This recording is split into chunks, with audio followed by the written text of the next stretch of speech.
오늘 말씀의 제목을 한번 따라왔을까요? 문둥병자가 만난 예수 그리스도.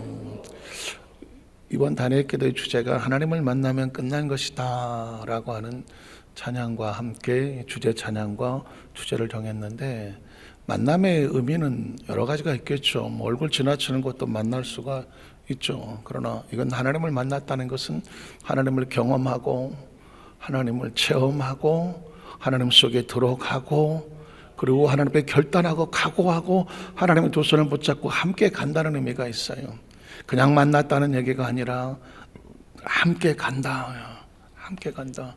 그러면 그 모든 상황은 하나님께서 안고 가시는 줄로 믿습니다. 우리 들어간 첫 번째 질문은 뭐냐면, 문둥병자라, 요즘 문둥병자란 말 잘 쓰지 않죠. 뭐라고 쓰나요? 나병 또는 한센병. 근데 오늘 머릿속에 나병, 한센병 살짝 돌려서 얘기하긴 하지만, 사실 그냥 단어 자체에서 주는 끔찍함은 문둥병이죠. 문둥병.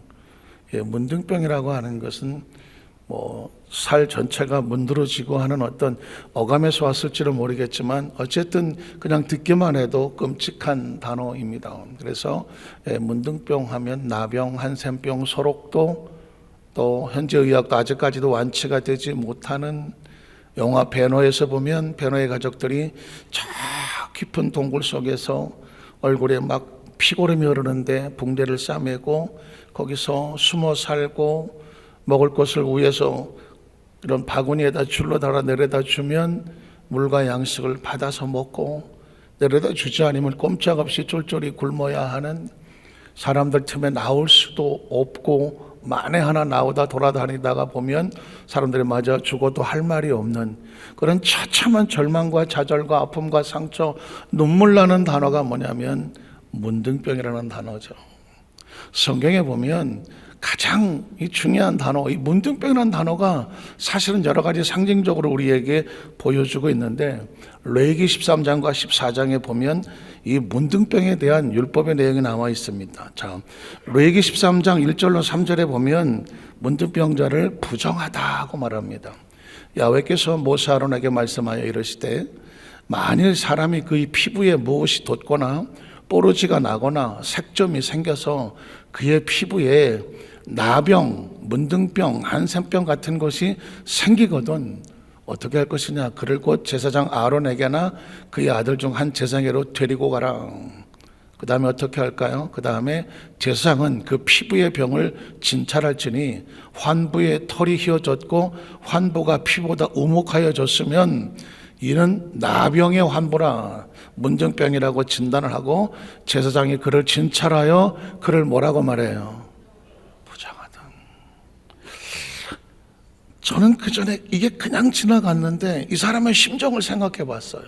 어느 날 문득 자기 몸에 이상이 생겨서 이게 뭐지? 덜커덕 겁이 날 게 아니에요. 그리고 이게 뭘까? 근데 성경에 보니까 율법에 따르니까, 계명에 따르니까 비슷한 현상이 있으면 제사장을 찾아가서 보여주라고 말했거든요. 그리고 이게 문둥병인지 아닌지를 누가 판단하냐면 제사장이 판단한단 말이죠. 제사장이 보고 이거 문둥병이야 라고 판단 내리는 순간 이 사람은 부정한 사람. 부정하다는 얘기는 뭐예요? 죄인이라는 뜻이고 거룩하지 못하다는 뜻이고 하나님으로부터 벌을 받았다는 것 같아요. 천형, 천벌. 그러니 그때 이 사람은 얼마나 가슴 철렁했겠냐고. 문둥병이라고 진단이 내려지는 순간 이 사람의 삶은 통째로 무너지는 거예요. 통째로 무너지면서 이제는 모든 게 끝났어요.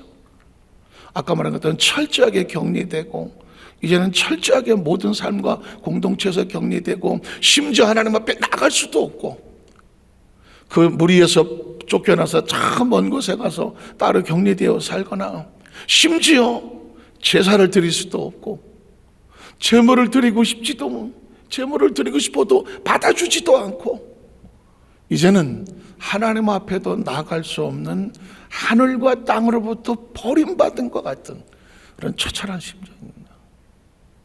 혹시 그런 심정 느껴보셨어요? 굳이 문둥병이 아니라도 인간이 하나님과의 죄로 인해서 단절이 되어지면 하나님과 단절되어지면 그게 얼마나 처참한지 아세요? 제가 아까 이제 이 간절함에 대해서 말씀을 좀 드리려고 했는데, 여러분, 목마른 사슴이 목이 마르면 다른 거 아무것도 안 보여요. 악어가 있든 사자가 있든 뭐가 있든 간에, 하마가 있든 간에 사슴은 물 웅덩이로 달려들 수밖에 없어요. 왜냐하면 사슴이 아니고는 사자보다, 악어보다, 하마보다 더 무서운 건 뭐냐면 목마름이에요. 죽음을 각오하고 물속에 뛰어들어서 마셔야 돼요. 세상에 이것보다 자기한테 중요한 건 없어요. 그게 갈급함이에요. 이게 목마름이에요. 그래서 믿음의 선배 다윗은 참, 이분도 형님이야. 사연이 많아. 그러니까 성경 속에 그냥 곱게 자라서, 그냥 곱게 커서, 곱게 신앙생활하다가, 하나님과 곱게 동행하다가 그냥 갑자기 하늘로 가신 에녹 같으신 분들 계신데, 그분이 어떻게 했는지를 모르기 때문에 그냥 에녹은 그렇게 있나 보다 하는데, 이 다윗 같은 삶은, 다윗은 조심하게 우여곡절도 많고 은혜도 많지만 아픔도 많고 상처도 많고, 무엇보다 죄를 경험했기 때문에 거기에서 성령이 떠나고 아프고 상처 입은 피투성이 된 심정을 알아. 그래서 죄를 짓고 하나님과 단절되고 하나님의 영이 떠난 저절한 그 구덩이에 떨어지는 아픔을 겪어보니까, 다윗은 미친놈처럼 마치 그냥 사슴의 목마름을 그 찬양의 가사는 시편에서 나온 거거든요. 하나님, 목마른 사슴이 시냇물을 찾는 것처럼 내 영혼이 주를 찾게 갈급하다. 왜냐하면 육신은 물을 마시지 않으면 죽는 것처럼, 영혼은 하나님의 영이 터치하지 않으면 그 영은 죽은 영혼과 같아요. 여러분, 우리 여의도 완전교회 성도들 가슴속 이번 단위의 기도 동안에 가장 중요한 건 심령의 변화예요. 가장 중요한 건 심령의 변화를 깨닫는 거예요. 내 영에 하나님의 터치가 있어서 내 영이 지금 편안한가? 내 심령이 하나님의 영으로 충만한가? 조금이라도 기름이 떨어지고 게이지가 떨어진 것 같으면 마치 주유소를 찾아서 달려가야 되는 것처럼 하나님 앞에 나와서 하나님의 영으로 충만하기를 내가 간절히 원합니다. 이게 충만하지 않으면 아무리 무슨 4억 5억짜리 자동차라고 할지라도 기름이 떨어지면, 배터리 방전되면 꼼짝도 안 해요. 크리스찬들이 그걸 알아야 되거든. 내 속에 하나님의 성령께서 가운데 충만하게 내 영을 감동시켜 주지 않으면 아무리 화려하게 도배를 해도 육체는 아무 의미가 없어. 사실은 여기서부터 출발해야 돼요. 내 심령 속의 영적인 자유, 이 영적인 자유로부터 충만을 해야 나머지는 그 다음 순서예요. 그래서 제가 아까 물었어요. 여러분은 어디에 목이 마르세요? 저는 우리 여기서 만삭교회 성도들에게 가장 중요한 건 하나님의 은혜의 목이 마르시기를 축복합니다. 은혜의 목이 말아야 돼. 은혜 떨어지면 다 떨어진 거야. 은혜 떨어지면 다 떨어진 거예요. 예배가 안 돼, 기도가 안 돼, 봉사도 안 되고 헌신도 안 되고요. 삶의 은혜가 떨어지면 입에서 나오는 건 원망 불평이고 아무것도 움직일 수가 없어. 기름 떨어진 자동차 보세요. 꼼짝도 안 해요. 안 간다고요. 저는 개인적으로 제 스스로 하는 제일 갈급한 게 뭐냐, 제일 무서우면서 제일 갈급한 게 뭐냐면 내 속에 은혜 떨어지지 않게 해주시옵소서. 내 하나님 향한 열정과 열망과 성령의 기름 부음이 충만하게 하여 주시옵소서. 여러분, 세상 요즘이요, 목회하기가 만만하지가 않아요. 왜냐하면 다니다가 보면 고수들이, 성도들 중에 고수들이 얼마나 많은지 몰라. 와, 어디 가서 목사 안수증 붙이고 어디 목사 배지 달고 명함 패드, 이걸로 인정받지 않아. 요즘은 성도들이 얼마나 고수들이 많은지.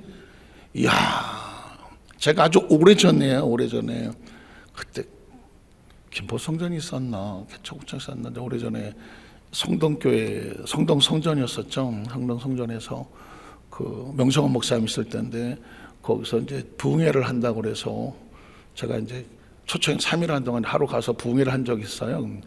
우리 지하 같은 데서 부흥회를 했는데 다 끝나고 났더니 그 어떤 젊은 부부가 초등학교, 지금도 안 잊어버려. 초등학교 한 6학년쯤 됐을까? 머리가 길고 안경, 뿔테 안경 끼는 애가 왔는데, 아유, 목사님, 우리 아이 기도 좀 해주세요. 그래서, 예. 기도 제목이 뭐야? 그랬더니 뭐 이런 저런 했더니, 어유, 아이가 갖기에는 너무 정말 아주 어른들 기도 제목이었어요. 그래서 간절히 기도를 했어. 그랬더니 이래요. 목사님, 저희 아이가 목사님한테 질문이 있대요. 무슨 질문? 요즘 뭐 워낙 고수들이 많아서 아이들이라고 절대로 함부로 보면 안 됩니다. 그러면서 이렇게 묻더라고요. 목사님은 영안을 뜨셨습니까? 목사님은 영안을 뜨셨냐고 묻더라고. 혹시 여러분 이때까지 신앙생활하면서 누군가 여러분에게 장로님은 영안을 뜨셨습니까? 권사님, 뭐 지역자님, 구역자님 영안 뜨셨습니까? 이런 질문 받아보셨어요? 이야, 난 그때 그 뒤에서부터 등골이 썰어나면서 식은땀이 쭉 흐르더라고. 아니 열심히 부흥회 했잖아. 그래서 설교하고 뭐 다 끝났잖아. 자고 와서 기도도 해야 될 기도도 했잖아. 근데 질문이 있다. 질문이 뭐냐 했더니 목사님은, 초등학생이 물어보는 거예요 저한테요. 목사님은 영안을 뜨셨습니까? 야, 그 순간에 내가 뭐라고 대답할지 상당히 빨리 돌아가야 되잖아요. 그래서 내가 떴다! 뭐 그럴 수도 없고, 지금 뜨는 중이야 뭐 이럴 수도 없고, 그렇다고 해서 아직 못 떴어? 뭐 그럴 수도 없고 애매하더라고. 그래서 순간 딱 떠오르는 제 아이디어가, 네가 보기엔 어떠냐? 네가 보기엔 어떠냐? 그렇고 나서 또 불안하더라고. 그냥 내가 얘기하고 말 걸. 떴다. 이러고 그냥 그러고 가야 되는데, 네가 보기 어떠냐고 물어봤어. 그랬더니 이 아이가 다 그런 거야. 제가 보기에 목사님은 영안을 뜨셨습니다. 자기가 보기에 목사님인 영안을 뜨셨대. 그 엄마 뭐라 그런지 알아? 얘가 그렇다면 그런 겁니다. 얘가 그렇다면 그런 거래. 이야, 이거 완전히 그냥 뭐 제가 완전 코너에 몰렸어. 자기가 보기엔 영안을 떴고, 그러니까 옆에서 이제 어머니가, 목사님, 얘가 그렇다면 그런 거예요. 거기서 뭐라 그래? 싸워? 얘가 왜 이렇게 말하냐면요, 목사님 설교하실 때 이 아이가 이러더래. 엄마, 저 목사님 뒤에 빛이 보이는 거 봐 그러더래. 어디? 그러니까 이 아이가 보는데 목사님이 설교할 때 강대상 뒤에 막 빛이 비치더래요. 그래요? 내가 봤다니까. 내가 알게 뭐냐고. 난 여기 열심히 설교하는데 내 뒤에 빛이 번쩍거렸다면, 여기가 노래방인가? 왜 빛이 번쩍거리냐고. 그때 이 아이가 그러더라고. 목사님이 설교하는데 강대상 뒤에서 빛이 막, 엄마, 저 목사님 설교하는데 저 뒤에 강대상에 빛이 환하게 비쳐. 그래? 저분은 영안을 뜨셨나 봐. 자기들끼리 얘기한 거예요. 그럼 그냥 가면 되잖아. 나한테 와서 확인을 하더라고. 뜨셨냐고. 너 보기엔 어떠냐고. 그랬더니 자기 보기엔 떴다고. 어떻게 하냐고 했더니 뒤에서 막 설교할 때 막 하더라고. 그래. 야, 아이고 고맙다. 잘 보냈는데, 그때 전철 타고 갔었거든요. 지하철 3호선 타고 막 전철 타고 집으로 이제 오는데, 그때 고향에서 올라오는데, 목회는 짬밥으로 하는 것도 아니고 기술을 하는 것도 아니고 무슨 뭐 내 과거에 아니야. 초등학교 눈에도 어떤 목사님이 강다성에 서서 강다성 설교를 할 때 영을 떴는지 영안이 닫혀졌는지를 아이들이 판단하더라고요. 아세요? 그러니 제가 그날 이후, 아니 그전에도 마찬가지지만 뭘로 목회를 하겠어? 꼬꾸라져 엎드려서 하나님 내 안에 성령으로 간절할 수밖에 없어요. 저는 어쩔 수 없어요. 내가 하나님 앞에 가는 그 순간까지 나는 이거 하나 가지고 버티는 거야. 하나님, 내 안에 하나님의 영을 충만하게 부어주셔서 내 안에 성령의 불이 움직이는 하나님의 기름 부음이 넘쳐나게 하여 주시옵소서. 이 이야기를 드리는 것은 우리 성도들이 저와 같기를 원합니다. 아니, 우리 모두가 그렇게 되기를 축복합니다. 지난 문막에서 오크밸리라는 곳에서 전국에 500명의 목사들이 놓고 초교파로 와서 할 때 순복음교회 목사는 저 혼자였어요. 어쩌다가 대표회장으로 갖다 놔서 제가 9명의 스피커 중에서 다 기라성 같은 목사들인데, 대한민국 목사들 500명을 앉혀놨으면 그 강사들이 그렇게 호락호락 하겠어요? 다 나름 선별해서 뽑아놨겠죠. 강대에 설교를 하고 내려오는데 목사님들이 튀어나오더라고. 하나같이 해주는 목사님 속에 있는 불을 우리도 받기 원합니다. 그것 때문에 울고 눈물을 흘리면서, 그것 때문에 내가 왜 크든지 작든지 간에 하나님께서 보내시는 전국교회에 그 강단에 가서 KTX를 타고 내려가서, 지난번에 진주는 9시에 KTX 집에서 나왔더니 저녁 8시에 설교를 하려고 해서 11시간을 가갖고 준비하고 기다렸다가 11시간 만에 강단에 올라가 설교를 하는 거예요. 11시간. 쉬운 얘기냐고요. 그 11시간에 해도 딴 걸 얼마나 많아. 그런데도 그 목사님들 앞에서, 그 성도 앞에서 말씀을 증거하면 놀랍게도 거기서 살아나는 사람들이 있더라고. 도전받는 사람들이 있고요, 회복되는 사람도 있고요, 치유되는 역사도 있더라고. 그게 갈급함이야.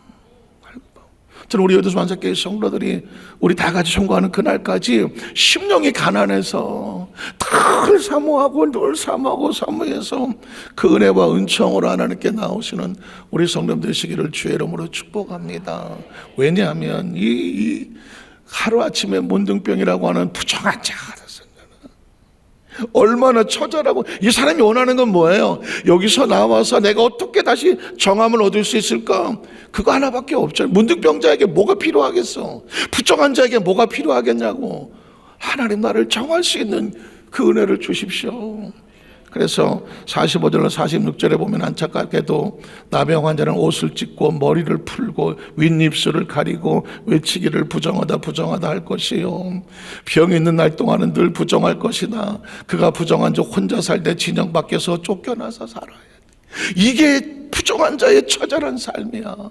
그래서 그의 마음속에 처절한 간절함은 뭐냐면 이 속에서 빠져나오게 하여 주시옵소서. 그런데 이 사람이 하나님 앞에 치료를 받으면 어떤 일이 벌어지냐면 14장 19절의 이하를 보면, 또 제사장은 속죄제를 드려 그 부정함으로 말미암아 정결함을 받을 자를 위해서 속죄하고, 정말 하나님 은혜로 이 문둥병 환자가 치료되는 역사를 얻게 되면 이제 어떤 일이 필요하냐면 그를 다시 정하게 만들어야지. 다시 정하게. 그래서 속죄제로 하나님 앞에 감사 제물을 드리고 그 위에 번제물을 잡을 것이요, 또 제사장은 번제와 소제를 제단에 드려 그를 위하여 속죄할 것이다. 그리하면 그가 어떻게 되리라? 정결하라. 내가 치료받고 했다고 해서 내 몸이 난 걸로 끝나는 게 아니야. 내가 이제 하나님 앞에 정결함을 얻었다고 하는 정결의 예물과 예식과 하나님 앞에 예식이 필요한 거예요. 그가 정결하게 하리라. 그 다음 절에 보면, 만일 그가 가난하여 그 힘이 미치지 못하면 그는 흔들어 자기를 속죄할 속건제를 위하여 어린 수양 한 마리, 소가 안 되면 수양 한 마리, 그것도 안 되면 가루라도, 고운 가루를 위하여 소제를 위하여 고운 가루 10분의 1 에바에 기름 섞은 것과 기름 한 녹을 취하고, 그의 힘이 미치는 대로 어떤 사람은 비둘기라도, 산비둘기라도 둘이나 집비둘기 새끼 둘을 가져다가 어떻게 하나는 속죄물로 하나는 번제물로 삼아서 8째 날에 그 결례를 위하여 그것들을 회막문 야외 앞에 제사장으로 가져갈 것이요. 저는 내 얘기를 읽으면서 뭐 자꾸 이렇게 드리라고만 하는 줄 알았어. 근데 가만히 보니까, 여러분 보십시오. 문둥병에 걸리고는 나병의 진단을 받고 나면 그 다음엔 회중에도 들어오지도 못하고 이 성전에 들어오지도 못하고 예물을 드릴 자격이 없어져. 예물을 드릴 자격이 없어진다니까. 드리고 싶어도 드릴 수가 없어. 부정한 예물은. 비로소 정결해지니까, 비로소 뭐 할 수 있는 길이 열리냐면 가족과 함께 할 수 있는 길도 열리지만 하나님의 공동체에 들어올 수 있는 길이 열리고, 제사장 앞에 가서 나눴어요. 깨끗해졌어요. 자신의 존재를 확인할 수 있는 길이 열리고 제사장과 함께 제사를 드리면서 하나님 앞에 예배가 회복이 되고, 아세요? 예배가 회복이 되고, 그리고 자신에게 하신 대로 예물이 회복이 되더라고. 예물이 회복이 돼. 그러니까 예배는 아무나 드리는 게 아니에요. 봉사는 아무나 하는 게 아니에요. 예물 아무나 드리는 게 아니라고. 하나님이 허락하셔서 정결해진 사람이 예배에 참석을 하는 거라고. 하나님이 허락하셔서 정결하게 한 사람이 예식에 참여하게 되는 거고, 하나님이 허락하셔서 정결하게 된 사람이 예물을 가져왔을 때 비로소 하나님께서 받으시는 거라고요. 내가 아무렇게나 드려진 예물이 받아지는 게 아니라. 이해하시겠어요? 그랬구나. 성경 속에 문둥병 환자의 이 회복은 나오겠지만 그냥 치료받은 사건이 아니에요. 예배와 예물과 그의 모습, 삶 자체가 회복이 되는 사건이라고. 다니엘 기도는 제가 여러분을 초청했다고 말했어요. 하나님께서 아무나 나오게 하는 게 아니에요. 하나님께서 허락해 나오는 거예요. 허락된 예배, 허락된 예식, 예물은 내 주머니에서 내가 드리는 그건 예물이 아니야. 하나님께서 마음을 주셔서 허락한 것이 드려질 때 예물이 되는 거예요. 자, 이런 백그라운드를 가져야 오늘 성경 본문이 해석이 돼요. 자, 우리 첫 번째로 예수를 찾아와 믿음의 고백을 하는 문둥병자입니다. 자, 마태복음 8장 1절을 보면, 그럼 좀 쉽게 설명할게요. 예수께서 산에서 내려오시니 수많은 무리가 따랐더라. 여러분 기억하시는 거죠? 왜 산일까? 마태복음 5, 6, 7장이 소위 말하는 팔복의 산상수훈이죠. 기독교의 가장 핵심적인 그 교리라고 말할까? 핵심적인 포인트는 마태복음 5장, 6장, 7장입니다. 소위 말하는 산상수훈입니다. 또 따로 말씀드리겠지만 왜 성경을 다 찢어 없애도 마태복음 5장, 6장, 7장만 있어도 그리스도의 복음은 살아있다고 말하는 이유는 뭐냐면, 구약시대에 이렇게 들었던 것을 예수님이 나는 너희를 이루노니 새롭게 해석한 것이 마태복음 5장, 6장, 7장이야. 그러니까 우리 크리스천들 머릿속에 마태복음 5장, 6장, 7장을 모르면 예수를 전혀 모르는 거예요. 이해하셔야 돼요. 마태복음 5장, 6장, 7장이 철저하게 머릿속에 원리로 박혀 있어야 예수를 알아요. 마태복음 5장, 6장, 7장을 모르면 예수의 겉모습은 알아요. 형태도 알고 배경도 알고 나이도 알고 출신도 알아요. 그러나 그 속에서 말하고자 하는 예수의 원리는 몰라요. 그래서 철저하게 복음의 핵심은 마태복음 5장, 6장, 7장. 그 복음을 외치시고 처음 산에서 내려오신 다음에 첫 만난 게 누구냐면 문둥병 환자예요. 자, 그러면 예수를 찾아와 믿음의 고백하는 문둥병 환자의 고백을 들어보겠습니다. 자, 2절을 보면 한 나병 환자가 나와 절하며 이르되 주여 원하시면 저를 깨끗하게 하실 수 있나이다. 동굴 속에 처박혀 있던 문둥병자, 부정환자, 예배가 거부되고 예물이 거부되고 예식에 거부되었던 이 문둥병 환자, 여기 예물을 받고 예식을 받고 그 생명을 주관하고 있는 예수 그리스도, 이 둘이 어떻게 되냐면 예수 앞에 나왔다는 것입니다. 그 나오시는 모습을 보면서 예수님은 어떤 심정이었을까? 저는 성경 속에서 아까 나병 환자의 그 사람의 심정을 생각했다면, 이제는 그 나병 환자가 그 속에서 피투성이를 해갖고 고름투성이를 해갖고 이렇게 해서 예수님 앞에 나와서 엎드리는 그 모습을 바라볼 때, 나병 환자의 모습도 참 뭉클거리지만 나병 환자를 바라다보는 예수의 마음은 어떨 것 같아요? 예수의 마음이 어떨 것 같아요? 뭉클거리지 않겠어요? 그 사람이 지금 어떤 사람인데 나오냐고. 율법의 천형이라니까. 하나님 앞에 거부된 자예요. 예식에 나올 수 없고 예물에 나올 수 없고요, 법에 나올 수가 없어. 그리고 공동체 안에 나올 수도 없는 사람이야. 지나가기마다 썩은 내가 진동하는 죄인 중에 죄인이고, 그 사람은 인생이 무너진 절망 중에 절망이라고. 그 절망이 뒹굴러서 예수 앞에 나와서 무릎을 꿇는 거야. 그 모습을 바라보시는 예수님은 마음이 어떨까? 저는 어제 단회기도에 이제 둘째 날이기도 하고 월요일인데, 월요일에 모여 본 적이 별로 없잖아요. 강단에 서서 성도들께 오는 걸 보는데 눈물이 나더라고. 진짜 눈물 났어. 하나님께서 여전히 만작게 성도들의 마음속에 하나님을 향해 달려나오는 저들의 모습을 보면서 하나님의 심정이 이렇겠구나. 기억하셔야 돼요. 여러분이 하나님께 나올 때요, 하나님 여러분을 보시는 눈물이 있다는 걸 알아야 돼.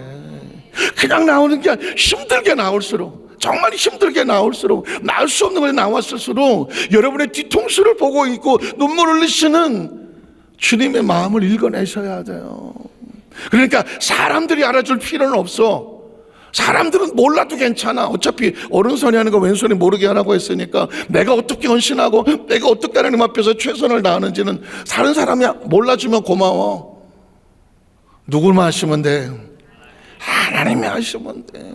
제가 수도 없이 말했지만 여러분 기억하십시오. 하나님의 사람들이 땀 흘려 헌신하고 수고하고 눈물을 흘리고 억울하고 속상해도 버티고 나오는 거 누가 보시느냐? 하나님이 보고 계셔요. 하나님이 보고 계셔요. 이따가도 전하겠지만 모든 것이 끝났다고 사람 말 듣지 말라고. 하나님 아직도 너에게서 시선을 떼지 않았다고.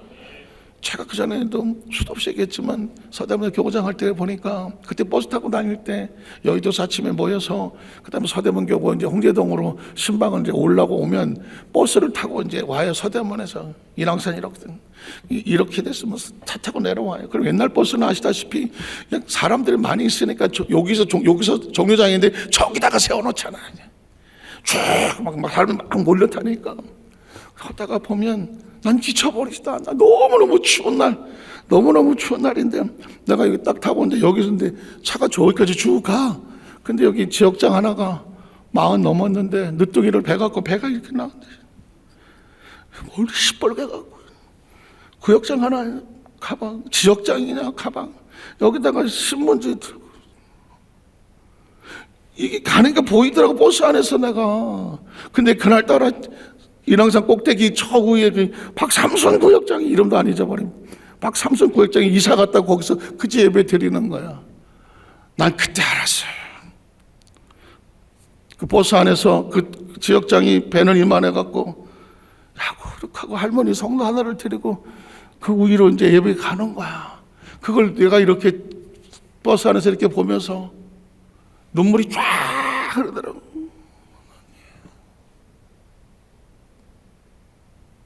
저 지역장은 배도 이렇게 나오고 추운데 얼굴이 시뻘게 갖고 그래도 기쁨으로 올라가는데 누군가 저 뒤에서 그 자신의 뒷모습을 보고 우는 걸 아실까? 난 뻥뻥 울었어.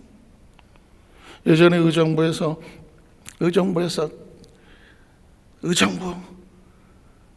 덕계리, 덕정리, 동두천 한데 그 사이에 샘너라는 샘골이라고 하는 아주 조그만 시골 동네가 있어. 마을이. 거기 지역장하고 구역장하고 이제 거기 만나서 제가 또 신방을 도동네 간다고 진짜 호박반 이래서 털털거리고 이제 걸어서 이제 갔는데 찬송 소리가 막 나더라고. 그 보니까는 그 지역장님하고 구역장 둘이 앉아갖고 우리 교구장님 올 때까지 우리 열심히 찬송하고 있어야 돼. 그러니까는 네.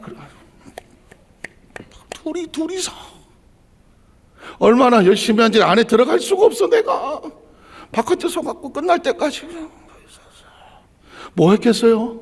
울었어. 울었다구나. 보세요. 진짜 하나님의 나라는요, 남이 안 보는데 거기서 열심히 그냥 진짜 열심히 하는 그런 사람들이 숨어 있더라고. 그런데 그런 사람들을 제 눈에도 보이는데요, 울고 있어. 내가 울고 있어. 그리고 다 끝났을 때 한 20분, 그러니까 이제 서로 안 들어가는 거야. 왜 이렇게 안 오실까? 그런데 나는 못 들어가겠는데 뭐 어떻게. 다 끝나고 숨 쉴 때 이제 할렐루야 하고 들어가서 아유 제가 조금 늦게 왔어요. 그랬더니 아유 우리 교구장 오실 때까지 우리 찬송하고 있었어요. 그러면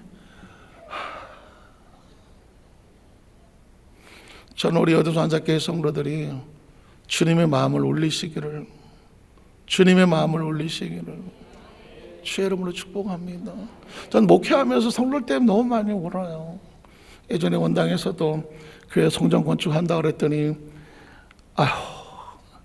옛날에 능곡은 다 허물어지는 동네였어. 그 단칸방에 살던 그 집에 신방을 갔는데 단칸방이야. 남편은 회사에서 월급이 안 나서 6개월 동안 월급도 못 받고 단칸방에 딸내미 둘하고 살던 그 집인데 신방 가서 예배 드리고 나오다가 그 사진, 가족 사진을 보고 남편이 다음 주에 교회 나오겠네요.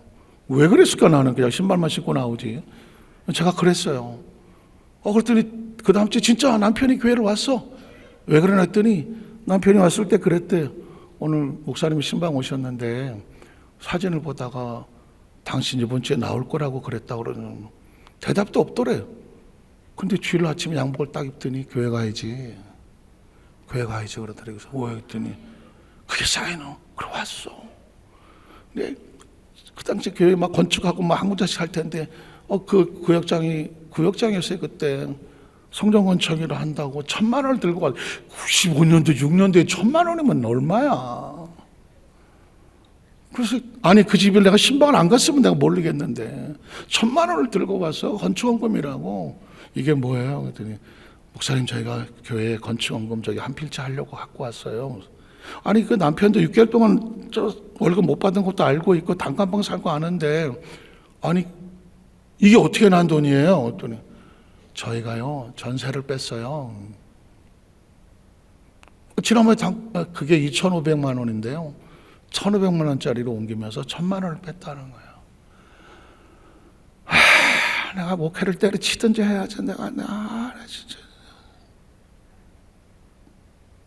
2,500만 원 전세 사는 사람이 왜 그거를 빼갖고 1,000만 원을 건축원금에 들고 오냐고. 그래서 집사님 건축원금은 그렇게 하는 게 아니고요. 그냥 집을 빼서 하는 건 아니라고 생각해요. 남편하고 상의했어요. 상의했대.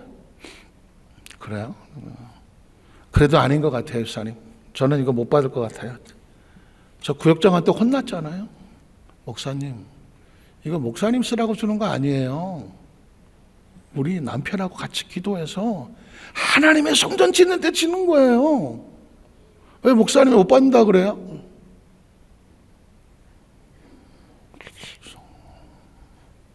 제가 팡팡 울면서 기도했어요. 하나님. 그래서 제가 목회를 하면서 여러 번 목회를 해야 되나 말아야 되는데 목회자를 울리는 성도가 있더라고. 여러분 생각해 보세요. 문둥병 환자가 동굴에서 피투성이 다 썩어 문드라고 이렇게 해갖고 예수님 앞에 나와서 어쩌라고 예수님 마음이 얼마나 뭉클거렸겠냐고.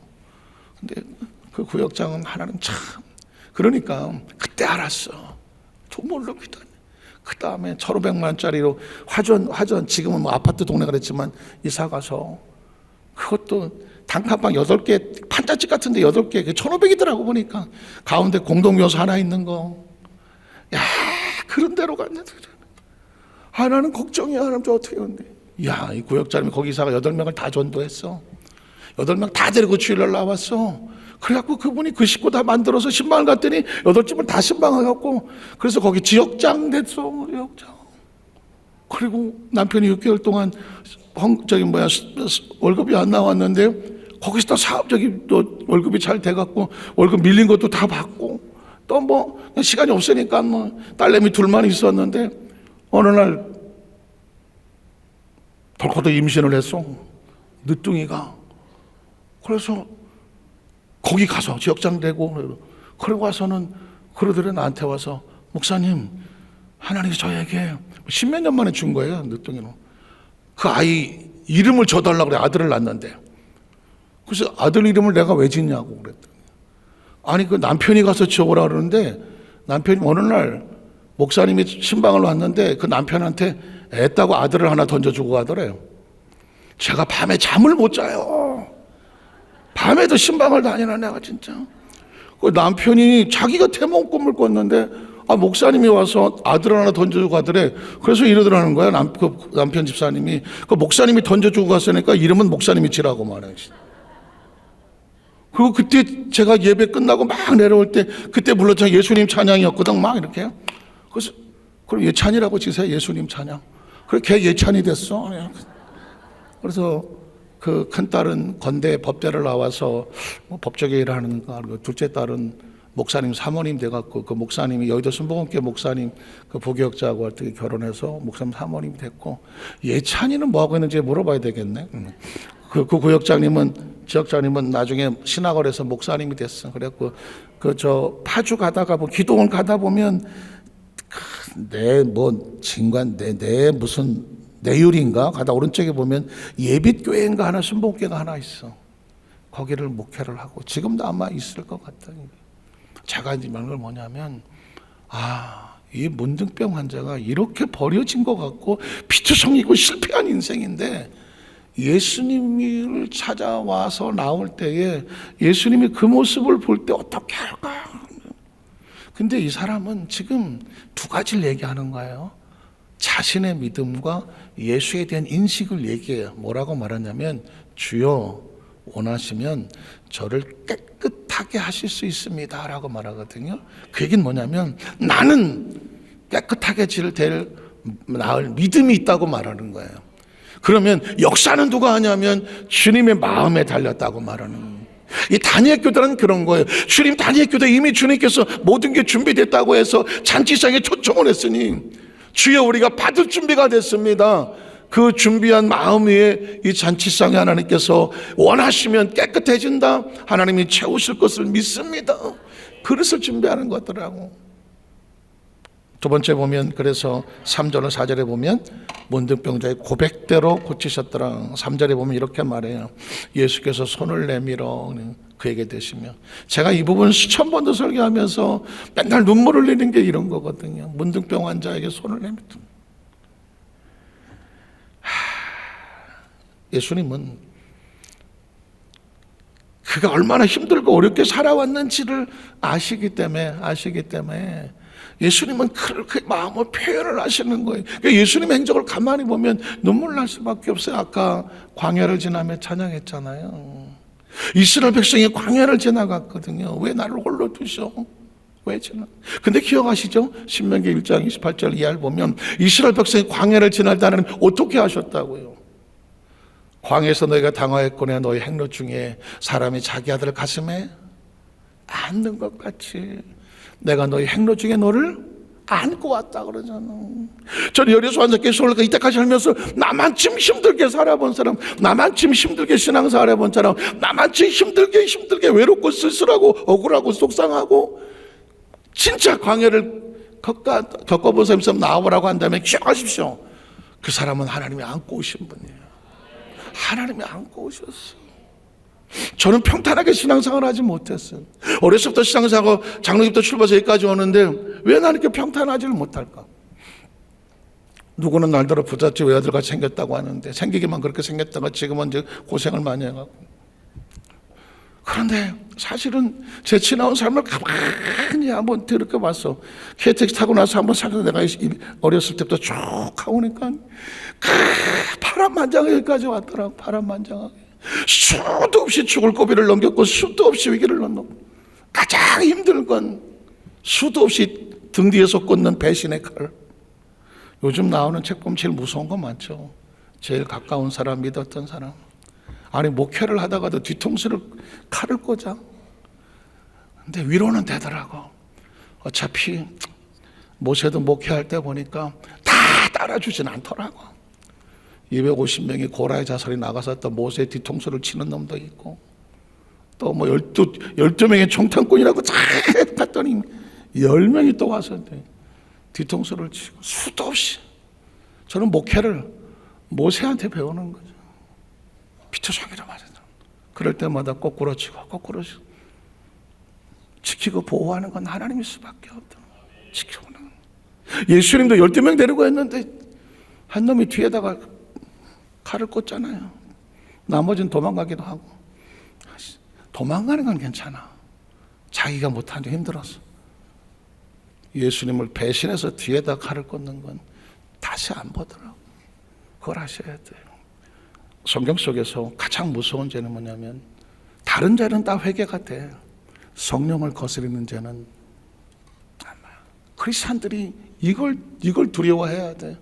크리스찬들이 은혜 하다 보니까 다 용서한다니까 죄 짓고 돌아와서 다 용서한다 하지만 기억하십시오. 성령을 거스리는 거는 이 땅에서도 하늘에서도 용서가 안 됩니다. 예수님은 가룟 유다를 찾아가지 않습니다. 베드로는 찾아가요. 가룟 유다는 찾아가지 않아요. 여러분, 우리가 때로 부족하고 모질더라도 주님이 찾아오시는 은혜가 임하시기를 주의 이름으로 축복합니다. 오늘 성경에 보면 예수님은 그런 거예요. 그에게 되시며 이르시되 그 다음 절에 말합니다.